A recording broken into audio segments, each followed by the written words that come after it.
In our next video, we'll cover shear and moment coefficients. Now, sa problems ngayon need yun ni siya memorization. Because naman tayo moment coefficients o shear coefficients, considering ni siya nga figure. So, ang imorang timan-an, ang kani siya nga moments, para ni siya sa midspan, as well as kani. And then, kani siya nga moments, kay sa column ni siya nga moments nimo. Ang kani siya for this side, and then kani for the left part niya. Kani siya para ni sa right part.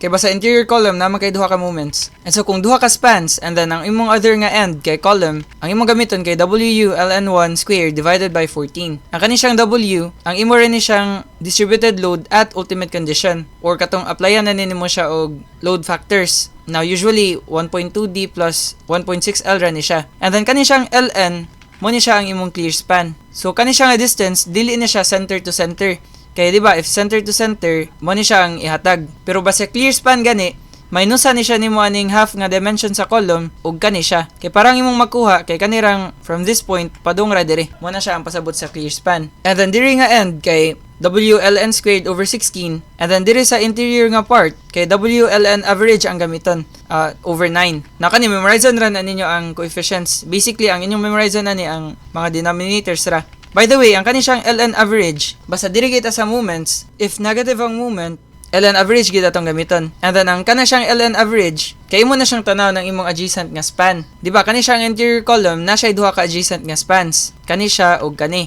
So imong ko nang average na nila. Let's say ang imong LN1 kay 7, and then imong LN2 kay let's say 6. Ang imong LN average will be 7 plus 6 divided by 2. So, mora na siya pasabot ana. And then, by the way, if ang imong end span kay nakapatong ra, like for example, na wall niya, imo rang gipatong imong end span, wala na siya moment dira. So, 0 ang moment dire. And then, if dili duha ra ka span si imuha, na kay, let's say, end span, duha ka buok, and then na kay interior span, mo na siya may tabo. Diri sa end span, mora gyapon ni atong gamiton, WLN squared over 14. However, diri sa interior span atong gamiton WLN squared over 16. By the way, diri sa moment sa midspan, dili ta magamit og LN average. Diri ra na siya sa columns. So if naka-interior nga span, and then moment sa midspan mo gi-consider, mo ni siya, WLN squared over 16. And then since kani siya, end span man ni siya, WLN squared over 14 ra gyapon siya. Again, mora ni siya atong conditions para sa end span. WLN squared over 14, mulahi lang siya kung wall ang imong support. However, kani siyang 11 ha, may tabo sad ni siya if ang imong support kay hinge. Kay kaning 11 for kuan man ni siya, discontinuous and then unrestrained. So mo ni siya multiman-an. Again ha, kani siya mga end span na siya nato. And then ang tawagan niya, since di ba nani siya sa tumoy nga column, interior face ni siya of the exterior support. And then kani silang duha, since duha ram ni siya ka spans, ang tawagan nila exterior face of first interior support. Na automatic nga over 9 yun na silang duha. Basta exterior face of first interior support. However, if more than 2 spans, ang exterior face of first interior support mahimo ng 10. So kapitan mora gyapon ni siya. Basically, kani silang duha. But 10 siya since more than 3 spans. I mean 2 na siya. And then sa face of other supports, automatic na WLN squared over 11 na siya. So kani silang duha since wala man siya ni belong sa exterior face of first interior support. Kay again, kanira man itong tanaw na mo ni siya ang first interior support considering this side, and then mo ni siya ang first interior support considering this side. However, ang kani siyang face of other supports, mahitabo pod nga ang imong gamiton WLN na LN average squared divided by 12 ni siya. Na ang condition na ni para ma-meet is ang slab dapat na siya span nga wala nilapas og 3 meters. And then muhappen po din siya sa beams where ang ratio sa sum sa column stiffness to beam stiffness exceeds 8 at each end of the span. However, kani siyang condition, seldom ra gid siya magawas, and then wala pa sad ni gawas sa board exam. But nato yung nahitabo nga kani ang case nga ang slab nga kaning kani siya with spans not exceeding 3 meters. Nahitabo ni siya sa past board exam. Now, diba, kani siya, interior face of exterior support, which is also kani. So again, mo na WLN squared over 16. However, if the member is built integrally with supporting spandrel beam, ang mahitabo sa imong interior face of exterior support, over 24 na siya. So, mo ni siya ang imong special case na dapat timan-an. And so, if ato ni siyang i-group, basta faces of other supports gani, always gina siya 11. And then, kanirang special case nga 12, muhappen ra if kani nga conditions are met. And then, kani siyang exterior face of first interior support, if more than 3 spans, 2 spans, 10 ang atong denominator. But if only 2 spans, 9 ang atong denominator. So, kani sila, pares na sila. And then, for the exterior face of first interior support, kanira man atong special case na, The rest, 16 atong gamiton. But if wall, mo ni siya special case pod nga ma-zero siya or simply walay moment dira. And then kanila itiman iba sa interior span, LN average gid ang gamiton. The rest kay ang ilarang respective nga LN. Na kani siya LN ra ang gamiton diri kay although negative ang moment, usa ra man pod ang iyang adjacent nga span considering this column. Muna dira ka mag-average dire. And then if diri na ta sa shear coefficients, medyo dali ra na siya timan-an. Kay dili naman mo matter ang supports nimo. What matters is ang iyang location. Now ang mausab ra diri kay ang exterior face of the first interior support. Di ba mo ni siya ang exterior face sa first interior support kani silang duha. Again, considering the left side o considering the right side. And so kani silang upat, ang tawagan ni nila exterior face of first interior support. Mora na sila lahi. The rest 1/2 automatic. Kay kani siya 1.15 over 2 man eh. Ang kaning uban 1/2 ra na. Or simply 2 ang denominator. Ang kaning uban ang tawag ra na nila kay faces of all other supports. And so let's try to solve ang kaning problem dire. Now we have the following data, 3.6 kPa. So DL equals 3.6 nya ang kPa, kN per m squared naman na siya. And then atong live load kay 5.4 kPa. And then ang nakanindot ani kay gihatagan nata sa clear span daan. Now if dili clear span ang gihatag, if ang gihatag kay ang center to center nga distances, minusan pa na nimo siya sa column na dimension. Kay again, pareho ani, if center to center ang gihatag, minusan nimo sa half sa column dimension dire og half dire. So di ba mura siya ang column dimension nga wala nimo gi-divide og 2. Pero if clear span ang gihatag, automatic nga LN na siya. Now ang spacing daw sa atong beams kay 2.5 meters. So kani siya 2.5 m and also kani. And then atong column dimensions kay 0.4 by 0.4. Pero no need na basig gihatag gani para ma-trick ka ba. And then atong L1, L2 ug L3 equal ra tanan 6 meters ni sila. Na siya. So first, pangitaon daw nato ang maximum positive moment at span FG. So mo ni siya nga span natong i-consider. And then since positive moment man ang giingon, ang pasabot ana kay span moment atong gipangita. So di ba kaning figure nato, tulo man ni ka spans. So kani atong i-check kaning sa ubos. And then giingon diri nga due to factor dead load only. So ato sa ning i-factor ang atong loads. So ang DL ultimate is 3.6 times 1.2. So this will be 4.32. However, ato sa ni reason, di ba, kN per m squared pa man atong unit. Para makuha nato ang load in kN per m, kay di ba, mo man na usually atong i-consider sa span, ato ni siya multiplyan sa spacing. But take note dire, nga ang imong spacing nga i-consider is actually ang tig-half ani nila. Kay kung atong i-draw ang tributary area sa FG sa ata, na siya, di ba, mo ni atong tributary area. Dinhi nag-act ang kPa. Kay di ba, force over an area man ni siya. So para makuha nimo ang kN per m sa diri nga span ra alone, times ana nimo sa half ani nga dimension plus half ani nga dimension. Kay di ba, this is 1.25 man and also kani siya. So mana multiply nato siya sa spacing. Usually symmetrical ra man pud ni. Pero if dili symmetrical, imo gina siyang tan-awon dire. So ato ning multiplyan sa spacing times 2.5. Again, ang 2.5 ang sum ra na ani nilang duha.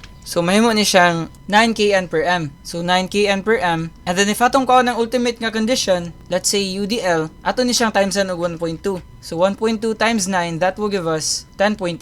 So, 10.8 kN per m. And then, dirita sa LL, we have 5.4 times 2.5, mahimo siyang 13.5. And then, at ultimate condition, let's say ULL, times na nato siya 1.6. So, 1.6 times 13.5, we have 21.6. So, this is 21.6 kN per m. And so, first, we will calculate the maximum positive moment at span FG. Now, basta positive gani nga moment, ang pasabot ana, kay diri na siya sa imong spans. Again, positive ni tanan moments diri sa babaw, and then diri sa ubos, puros na negative. Basta diri ka sa columns, negative gin ang moments. As well as diri pod. This is what you have to remember. And then, di ba, ang gipangita man, maximum positive moment, dito sa span magtanaw. And then, di ba, ang FG nato is an interior span. Kaya kani end span man kani pod. And then kani siya interior span. So diri ta magtan-aw. Arita sa interior span magtan-aw. Di ba atong formula kay W ln squared over 16. So dire atong gamiton W ln squared over 16. So we have, since factor dead load raman, atong gamiton kaning 10.8. So 10.8 times ln, which is 6 meters, divided by 16. By the way, squared niya siya. So, atong result will be 10.8 times 6 squared over 16. Mana siya, 24.3. Now, ato daw i-try nga, ang ln ba, atong minusan sa column dimension. Let's say ba, wala kakabantay nga, clear span na day ang gihatag. So, di ba, ang mahitabo, 6 minus column dimension nga 0.4. Again, balik ta dire. mura rag kani. If center to center ang gihatag, minusan nimo sa column dimension. Kay tig half maning duha. So if kana imong line of thinking, mo ni supposedly ang answer. 21.168 pero wala man sa choices. Sortera. Pero let's say, wala daw nimo na factor ato tanan. Let's say 9 atong gigamit. Nigawa sa choices. 17.64. And then, let's try daw nga, wala na to gi-factor pero sakto atong ln gigamit. Nasa siya sa choices. Ari ka dapat mag-ingat ha. Kay nagid sa choices na, especially sa board exam. So, diri na ta sa number 21, what is the maximum negative moment daw at span EF? So, kanina po atong i-consider na span EF, which is an end span. However, ang giingon man, negative moment man. So, ato ta magtanaw sa column nga moments. So, since tulo man atong spans, ari ta magtanaw. Kaya namin siya sa kilid. End span man ni siya. So, di ba para sa negative moment, mugamit ag ln average. Na pwede na nimo tanaw ng duha, kaning WLN squared over 16 o kani siyang WLN AV squared over 10. But di ba ang atong tanawon man dire ang maximum moment man, maximum negative moment. So automatic na lang nga pilian na lang ang mas dako og ihatag. So di ba ang 10 mas gamay man nga denominator, so mas dako gina siya value nga ihatag given nga symmetrical ang atong beams. However, ang kani siyang ln average dire mo matter na kung ang imong ln1 ug ln2 varying ang lengths. Kaya na may times nga ang imong ln average mo gamay og maayo kung ang length aning imong interior span gamay kayo ba. So kaning ln average dire for this part mo gamay sad siya. So ara ka dapat mo check. Pero since symmetrical raman, pwede pod ato na lang ipakita. Diba, atong WU gamitan na ni kay due to factored live load raman daw. So kanira siyang 21.6. So atong two options kay WLN squared over 16 para diri sa kilid. Okay, diba, over 16 raman diri sa kilid.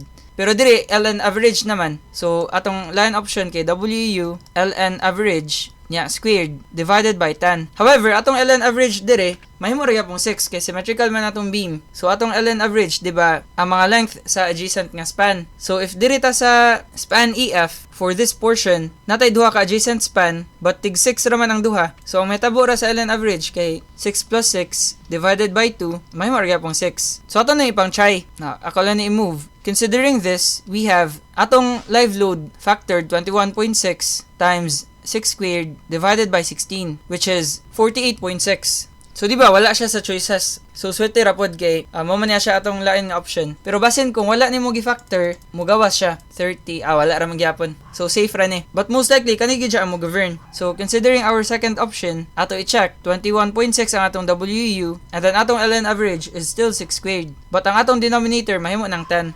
So, less than 10 and then ang babaw, 21.6. Money siya itong answer, 77.76. However, take note nga, negative na siya nga moment. Muna, negative po niya siya dire.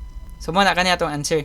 And then, by the way, ang unit ani kay KNM and also kani. And so, if diri na ta sa maximum shear sa span FG, di ba, ang span FG kani siya. So, atong tanaw na kay kato na sang shear coefficients na pod. Kay shear naman di naman ni moment. Due to dead load and live load na ang giingon. So, ato na nang i-add ang ultimate nga dead load o ultimate nga live load, which is pila man ni siya. Let's say WU na lang 10.8 plus 21.6, that will be 32.4. So 32.4 kN per m. So ato daw tanawon ang maximum shear. Let's consider span FG. Now di ba, if diri ta sa FG sa shear coefficients, okay ra kay mo man nga span, interior nga span, and then ato rang option is kanirang WLN2 over 2. Kay mora man ni ang shear ana nga part. So atong gamiton WU ln divided by 2, which is atong WU 32.4 times ln nga 6 divided by 2. And then ang unit ani kay kN. So natay 32.4 times 6 over 2. Mahimo siyang 97.2. And then kN. So mana mo ni atong answer. Now ato da i-try if wala na to gi-factor. Or example, ang imong gigamit gi-times sa nimo 1.15 dire. Wala man gyapon siya sa choices. Pero if wala na to gi-factor, let's say 9 plus 13.5, 67.5. Wala, okay ra gyapon, safe ra. Ako lang ni pang try ang other choices kay para makabaw mo nganong gipangbutang na siya dira ba. Pareho atong ganina nga 20.25 og 17.64. So diri sa number 23, if WU daw is 30 kN per m, compute the shear G in span GH. Di ba, diri giingon nga at G gid nga shear. So meaning diri nga part. So if ato na siyang tanawon diri, di ba, mahog nga mo ni siya ang G. Sorry. Kaniday shear coefficients. Mo ni siya nga portion. And then atong gi-consider na ani kay ang span GH naman. So kani siya. And then span GH diri sa left side. So meaning kani atong gamiton kaning 1.15 WLN over 2. Pero kung wala giingon shear at G ang gipangutana ra maximum shear, kani ra gyapong 1.15 natong gamiton kay mas dako man gid niya siya nga value kaysa ani. Pero kung ang pangutana pod minimum, kani pod imong gamiton if wala gi-indicate kung asa nga point. So atong button 1.15 W ultimate LN over 2, mahimo ni siya 1.15. And then atong gamiton nga WUU, dili na kani atong nakuha, kanina siyang 30 kay bag-o naman ni siya nga given. So 30 times LN which is 6 divided by 2. So we have 103.5. And then ang unit ani KKN. So mani siya atong answer. Now what if wala ka nakagamit og 1.15? Ato daw tanan if magawas ba siya sa choices. Wala ra gyapon. So medyo safe ra ni ang 21 to 23. Dirito sa 20 ang medyo well crafted ang choices ba. And so mani ni ang atong shear moment coefficients.